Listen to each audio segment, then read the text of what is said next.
இது Monday night. காலையிலேருந்து பெருசாக எந்த வேலையும் பண்ணல. அந்த ஃப்ரைடே உடம்பு சரியில்லாமல் போனதுலேருந்து இப்போ வரைக்குமே வந்து பாடி ரொம்ப டயர்டாக இருக்குது. தூங்கிட்டே தான் இருக்கேன். தூங்கிட்டே இருக்கணும் போல் இருக்குது. ஏன்னா வந்துட்டு அவ்வளோ டயர்டாயிடுச்சு உடம்பு அந்த ஒரு நாள்லேயே, என்னன்னு தெரியல. ஸோ இன்றைக்கும் அப்படி தான். காலையிலேருந்து எந்த வேலையுமே பெருசாக பண்ணவே இல்லை, தூங்கிட்டு மட்டும்தான் இருந்தேன். அண்ட் மத்தியானத்தில் தூங்குற ஆளே கிடையாது நான். ஏன்னா மத்தியானத்தில் தூங்கினா பாடி வெயிட் போடும் அப்படிங்கிற ஒரு தாட் எனக்கு. அது உண்மையாக மித்தான்னு எனக்கு தெரியல. பட் ஆனால் எனக்கு அப்போதுலேருந்தே அந்த தாட் இருக்கிறதுனால நான் மத்தியானத்தில் சுத்தமாக தூங்கவே மாட்டேன். இப்போ நைட் ஷிஃப்ட் பார்த்தாலுமே கூட ஏர்லி மார்னிங் தூங்கினேன் அப்படின்னா அப்படியே காலையில் தூங்கி அப்படியே எழுந்துருவேன்.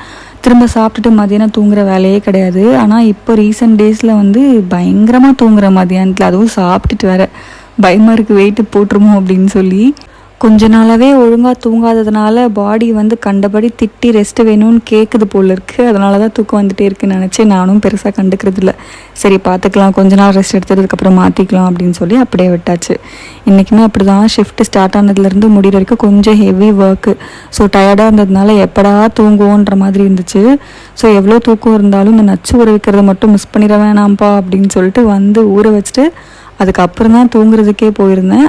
கன்சிஸ்டன்சி முக்கியம்ல நமக்கு.